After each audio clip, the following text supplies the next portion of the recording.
do you want this to be dynamic, middle of the road, or do you want it to be like maximum loud? And I don't even give them numbers because that's just a whole nother gamut of confusion for a lot of people. And, you know, you really don't need to go into that unless you have to. But, you know, if they say, you know, like somewhere in the middle, it's like, okay, awesome. So my first instinct for a lot of songs is to just get the song where I want it tonally, push it to where I start to hear I'm starting to lose punch and whatever, and then just back it off slightly. So it's still like, it's loud, but it's still on the, like, I'm not sacrificing a whole lot to get it there. Yeah. I mean, I noticed when I was listening to your masters that low end was always super present and like was never an issue. Right. Yeah. I'm not trying to crush the life out of anything. Now, lucky for me, the way that I do mastering, and it's the way a lot of people do it that work hybrid, you know, I'll print the song through the gear. You know, you have to print that stuff in real time. You can't just bounce it out and say, oh, you want a revision? No, you know, and pull it up. So I'll bounce that out, and then I export the mix with limiting after the mix has been printed with the analog gear. And the reason for that is if someone says, hey, I love it, but can it go a little louder? I don't have to recall all the settings on my gear. I can just open the session. I already have it printed through the gear, and I can just push the limiter up or do a tad more clipping or whatever it is, and then bam. That's really smart. Yeah, they have the louder master, or even the more dynamic master. I can just back off if they want it more dynamic. So it saves me a ton of time and headache and recall. Because I know a lot of people are like, oh, I wouldn't want to mix or master with gear because of the recall. And it's like, the recall is not that bad. And if you do it smart, like kind of like how I do, the recall is super minimal. Save for like, hey, I did a new mix. Well, not a new mix. I tweaked the vocals on a mix. They're slightly louder. Can you run this through? It's like, okay, yeah, I can do that. Do you just like write down all your settings also from your yes? Your so I use a program called Session Recall, and it's basically just a program that looks like plugins of hardware gear, and then you just move the knobs like you would on a plugin, and save it, and you can write notes in the program itself, and yeah, it kind of just stores everything for me. Very cool. Awesome. So let's talk about, I guess, how you stay fresh and creative in, you know, doing mastering. Because I feel like maybe like if you're doing like a ton of songs in a day or whatever, maybe it could start to turn into a drag. Like, it can. How do you keep how do you turn your juices? Like, how do you keep your juices flowing? Okay, so this is part of what I like about mastering so much. When I open up my emails, I have no idea most of the time what I'm about to listen to in terms of style until I hit play.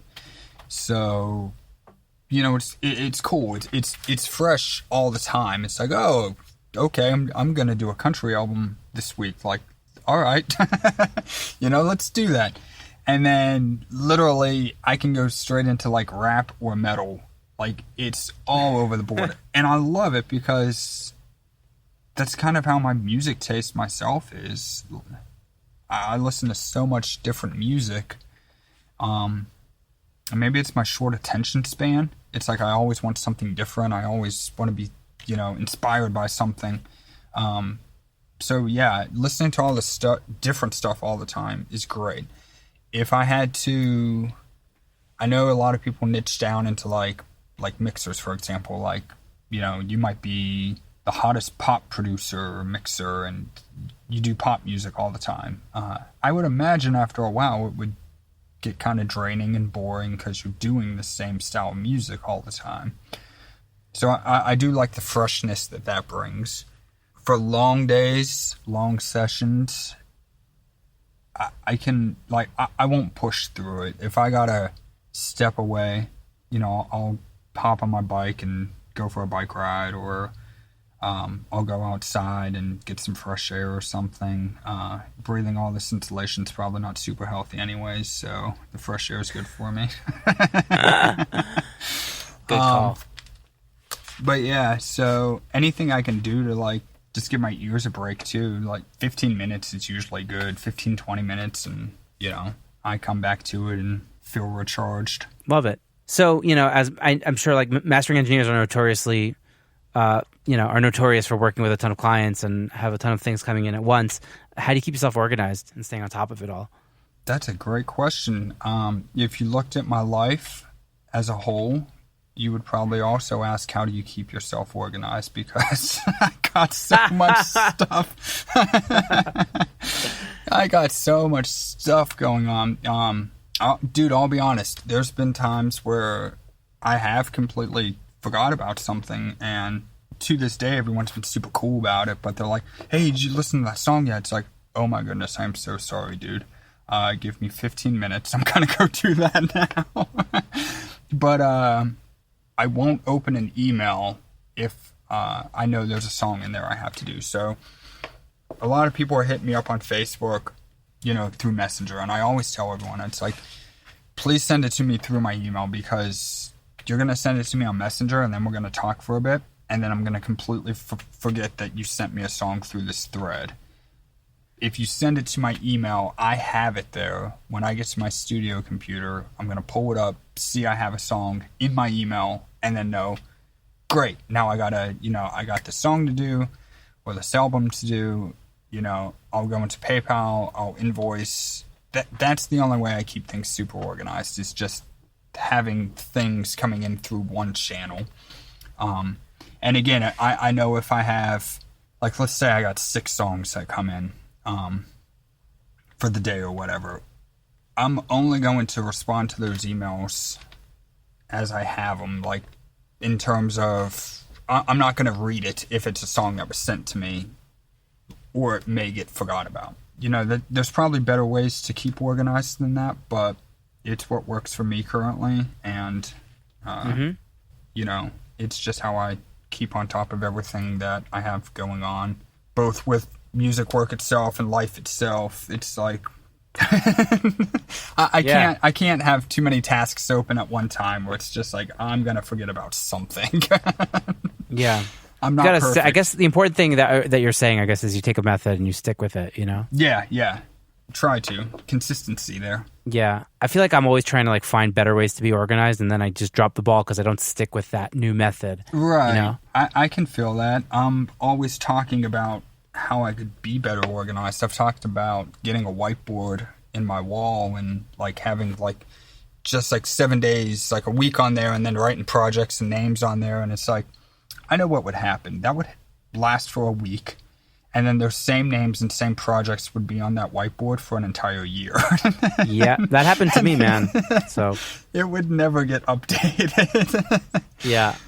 Yeah, I guess it's hard to teach an old dog new tricks. Yes. Or whatever that's it is. True.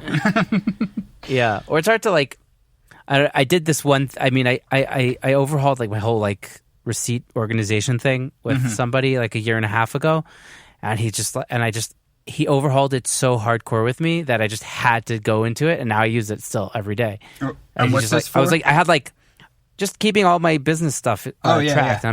And I'm in Airtable now, and I used to just be on a Google Doc. Yeah. But once he set up the Airtable for me, I had no choice but to keep using it because I had to use it every single day because it was I just jumped in so deep into that water that I just okay, I'm using Airtable now, and that's it. I can't go back. Yeah, I got on QuickBooks. So I was just manually keeping record of things, and it was just so tiresome and annoying.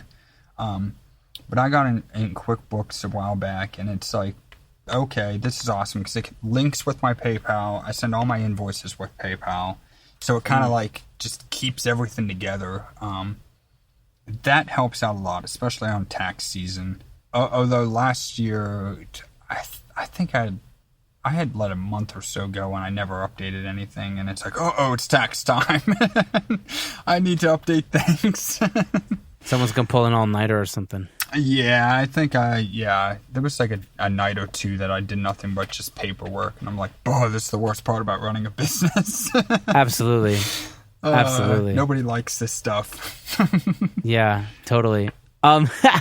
Well, yeah. So let's talk about the brief segment that we discussed earlier. I don't have a name for this section. If you have a cool name for it, let me know. But, okay. It's a brand new section that we've had on a few episodes already, where we kind of listen to a track that the guest has worked on, and we kind of dissect what went into it, what they worked on. Mm-hmm. So you sent me a track called "I'm Tryna Yeah" by Zanman, if I'm pronouncing it correctly. Yeah. And so let's have a listen to it, and then we'll talk about the story. Okay. Is that cool? Yeah. So I'm just gonna pull it up right now, and you're gonna watch me listen to it.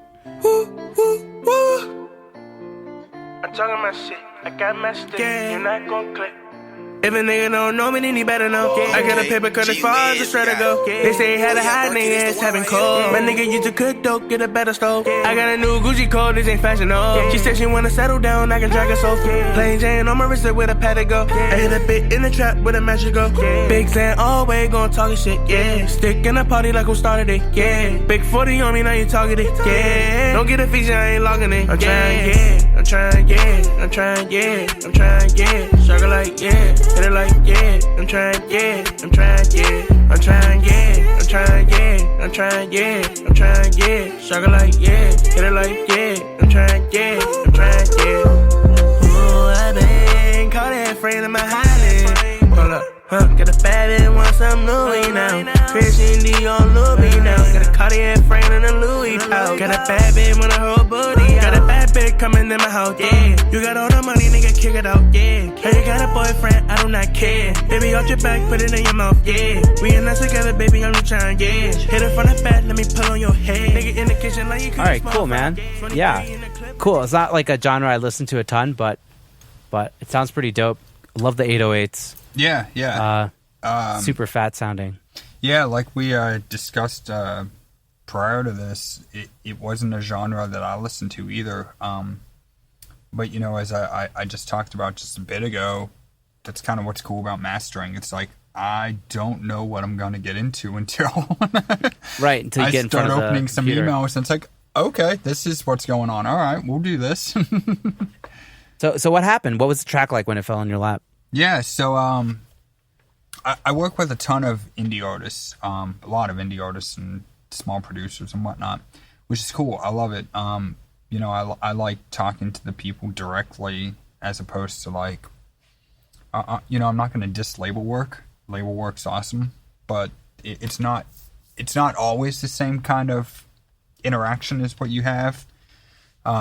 I liken it almost to like working for a small business versus working for a corporation. It's just a different feel. So yeah, a buddy of mine, William Bowser, he's the guy that mixed it. He says, how many label projects have you done? And I said, or I think he said big label projects or whatever. And I'm like, what are you like playing or something? Like, you know me, we've known each other for years. You know, I don't typically work on like big label stuff. And he says, well, how do you want your first one? And I'm like, what? And he says, yeah, I'm going to send you this project. And I said, hey, that's dope. Yeah, let's do it for sure. So it was cool. It went on for a few days where it's like, you know, he was working on the mix and whatever. And, you know, got to the point where it's like the label needs it today, but they're still finalizing mixes. I'm like, okay, you know, just let me know. I think I mastered that song at like 1:30 in the morning, I think, my time. Oh my Eastern. God. Yeah, and it was one of those, boy. I kept waiting for the mix to come in. It had to be in, like it had to be sent out tonight. And I'm like, oh man, like I'm going to be so burnt out the next day. But I'm like, I'm not going to pass up this opportunity either. You know, it's a cool song and, you know, it's for a label. So it's like, cool. Yeah, so that was that. You know, I did the song just super late at night, sent it out. I'm like, sweet, let me know when it's released, you know. Awesome. So it went for like maybe a week or so and the YouTube video came out. I'm like, oh, sweet. You know, so I shared this and, you know, I watched it rack up to a couple 100,000 views within a few days. I'm like, oh, wow, you know, like just getting some traction. And, you know, I was told this guy has a big following, so it's like, you know, I dig that. And then I think before I knew it was like at 750,000. I'm like, well, that's really cool. Like, you know, that's it's humbling to work on a piece of music that you know, so many people are going to listen to. It's like, I never thought I would have done that 15 years ago or so. It's like, you know, that's incredible. So then I see the credits are posted on it gets released on streaming.